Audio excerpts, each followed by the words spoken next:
Hi, I want to talk about the Panasonic Lumix GH5-II today. This camera came out last summer. I've had mine since August, and it was a refresh to the existing GH5. It gave us a few extra modes in terms of resolution, and the biggest upgrade with this camera was actually the streaming capabilities, which is a nice addition, and it's pretty much unique, as there isn't many other cameras in mirrorless or DSLR that can do this. So initially, the modes that were available were streaming up to full HD 1080p 60 fps with up to 18 megabit profile, either via Wi-Fi, where you connect the camera via Wi-Fi to a network and then stream with RTMP to a service. The other option is you can take a USB-C cable and tether it off your mobile phone, and then either use the mobile phone's Wi-Fi or 4G LTE 5G connectivity to stream over that. The advantage that has is that the Wi-Fi in the mobile phone often is better than it is in the camera itself. There is another scenario where you might be on a hotel Wi-Fi or airport Wi-Fi or public hotspot or something, where you actually are required to go through a login process, a web-based login process. So it's called a captive portal, a walled garden or hotspot, and you can't do that with the camera in its internal Wi-Fi, but you can do it with the phone. So by doing that, you can then get around that and you can start streaming. In the end of November, we then got a firmware upgrade, and this firmware upgrade added the capability of adding a USB-C Ethernet adapter to the camera and plugging it straight wired into a network. It also added 4K streaming profiles, so quite an improvement there. There's at the moment only one USB-C Ethernet adapter that is certified by Panasonic, and that's the Anker PowerExpand USB-C Ethernet adapter. Now, the downside with the network mode is that you can only use RTSP. You cannot use RTMP. So what that means is basically you need a machine that will connect to the camera and grab the feed locally on the network. So for example, OBS or vMix or any other broadcaster software can do that for you, but you cannot stream standalone with the camera straight somewhere like YouTube or Twitch. So that's something to remember and consider. Here's an overview from the Panasonic website with the streaming modes that we have, and as you can see, we have HD, so 720p in 30 and 60p with 4 and 6 megabit bit rates. Those are available in all modes. We have full HD, 60 and 30p, H.264 up to 18 megabit. They are available in all modes apart from FHD 60 18 megabit on H.264, which is on Wi-Fi only available as RTMP. And then we got to the modes that we got with the update for LAN. So one mode we got for USB tethering, so with the mobile phone, which is quite interesting, was 4K 30 H.264 12.5 megabit. So when you have a mobile connected to the camera, you will actually be able to tether 4K with that at the lowest rate. The other rates are 4K 30 25 meg, 4K 60 25 meg, 4K 60 50 meg.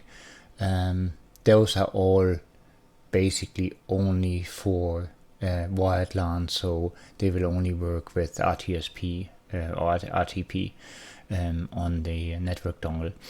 And additionally, they gave us even H.265 modes in Full HD and 4K that can be used. Again, only available with the wired rates, but that was quite an interesting little add-on that also came in. So these are basically the rates that the camera can handle and under which conditions. Yeah, let's get to it. I'll go through the setup of the different types of configuration. So we open up the settings and then we go to the little wrench, and in the third menu you find the streaming options. And in streaming setup you have your streaming qualities. At the moment the 4K modes are not listed because the network dongle is not plugged in.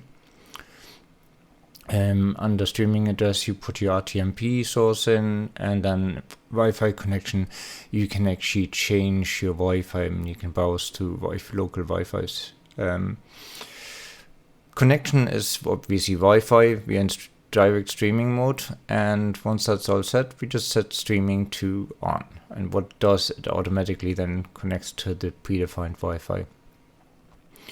That little triangle, the blue one there at the top, that shows that you have streaming mode enabled. Once the radio pattern is showing on the triangle, so the two little radio waves, that means you have started your stream. The other thing is obviously on the right hand side, you can see the little Wi-Fi logo that tells you that your Wi-Fi connected. All other controls are basically like in all the video modes otherwise. So I turned streaming off there, and now basically go over to USB tethering, which is the other option. You set that on, before you would plug the phone in, and also start the streaming. And once you started the streaming, then you take the phone, plug in your USB-C cable, and you plug that into the camera. And with most phones you will then have to go on the phone into the settings. That differs a bit from phone to phone, so you go into usually connections is where you find, and then you go to mobile hotspot and tethering. It's down at the bottom there, and there is USB tethering, and that can vary a bit from phone to phone, but that's otherwise the same.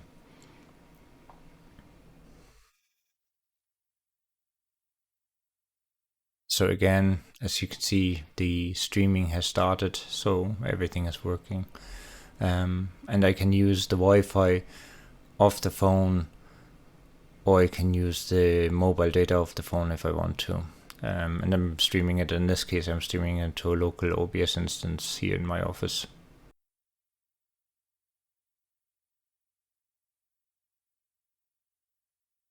So next, what we're going to try is we're going to go in and we turn the streaming function off again. We then basically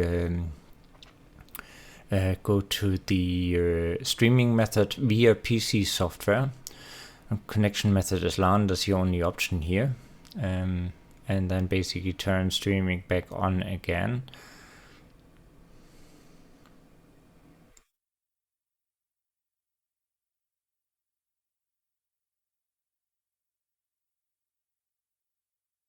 And as you can see, we have the little blue triangle there. Now this is a bit different from the regular setup because you don't do anything anymore on the camera after this. As you can see, I'm taking the USB-C dongle, find my LAN cable, plug the USB-C Ethernet dongle in, plug the LAN cable in, and secure my LAN cable just to make sure that nothing goes flying here. That would be an expensive mistake.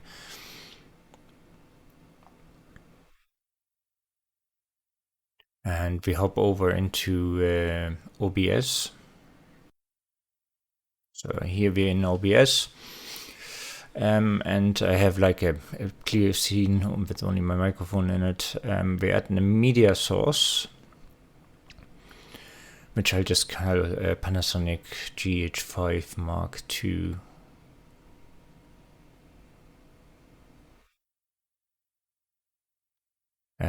Untick local file, and then basically you will have to have figured out what IP address was allocated to your phone, and the URL then is rtsp :/ the IP address / stream, and that's all you need. And here we go. That's the OBS connected to the Panasonic GH5-II over the wired network connection.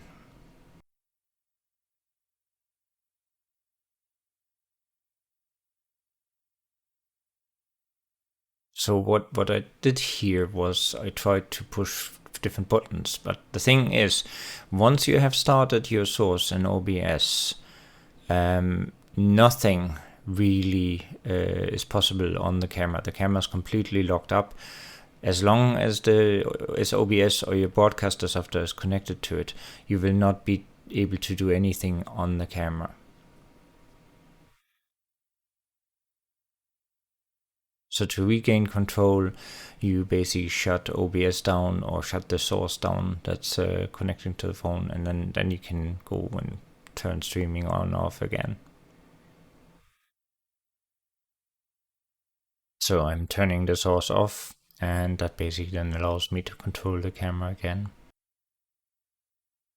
There you see, so when the little radio logos disappear, then I can go into the camera and I can actually disable streaming so that OBS cannot reconnect to it.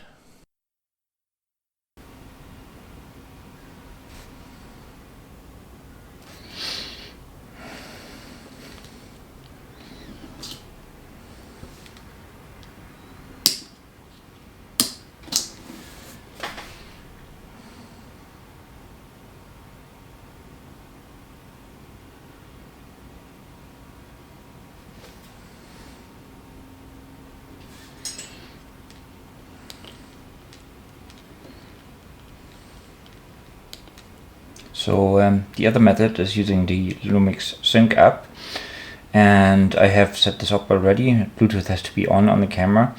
Now, what is important here is that if you want to configure the streaming aspect on the GH5-II, you can't connect via Wi-Fi to the camera, because the camera will need the Wi-Fi portion to start the stream. So in the Lumix Sync app, you go to Others, and live streaming is there. Now that will be grayed out if you have connected via Wi-Fi to the GH5-II. Go into live streaming, and then you can select if you want to stream with Facebook, YouTube, or you will use a standard RTMP/RTMPS stream. That's what I'm going to use in this case, but this is your easiest way to connect with Facebook and YouTube directly, instead of to your own stream. So I'm going here into the menus.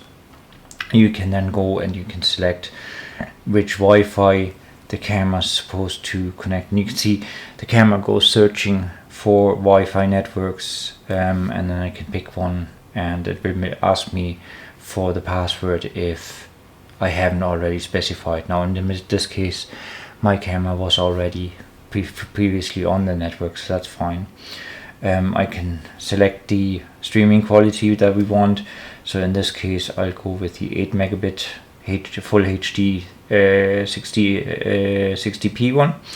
I have entered the stream URL, which is in this case a PC on my local network, stream key, and then I say set to camera. And do I want to change the connection setting of the camera? Yes, I do. So that's for the Wi-Fi portion. So you can see now the camera goes into connecting to Wi-Fi, so it initiates the streaming mode.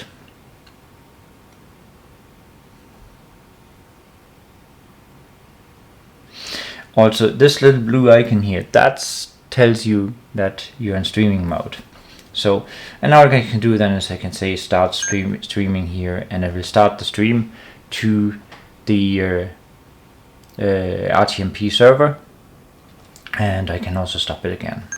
So that's another way of managing your live stream, and that works in all modes. No problem there.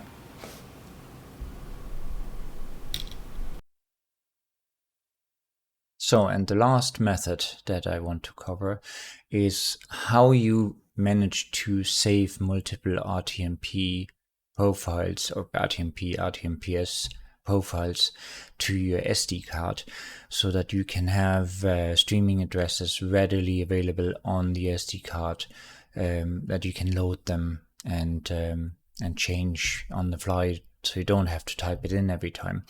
For this, you need the Lumix network settings software that you see here. I will post the link for that down below. I've seen it called various things, like the Lumix Live Network software or whatever. It is the Lumix network settings software. That's really what it is. There is also other pieces of software which are not to be confused with this, like the Lumix Tether software, which allows you to use a GH5 Mark II and GH6 as a webcam on your PC via USB. And obviously you can also capture via HDMI, but that's all not interesting to us today. So what we want to do is, I have downloaded the software already, and basically when you then start it up, it looks like this, and all you do is you insert your SD card into your SD card reader in the PC. I have done that already, and then basically I'm going in and I'll put my home setup here, put the URL in here, this stream key is stream 1. Next, this is the SD card, and then this is home network. Oh yeah, it takes a maximum of 8 characters. It's quite old-fashioned, and a password, which is a 4-digit number. So just basically go 6549. Yeah, for example, and then you say save, and that's now saved on your SD card. So the next step then is to load it on the camera, which I'll show differently. So I have now inserted the SD card into the camera. We go into the menu, we go into streaming, we go into streaming setup, and then save load streaming address. Load, select the card slot 1, which is where I have my card, and the home network that I stored earlier. Now it is asking for the 4-pin password, which was 6549. Set that. It is loading the streaming address from the SD card, and that's me basically done. So that's how easy that is, and that's how you can have multiple sessions pre-stored on the SD card.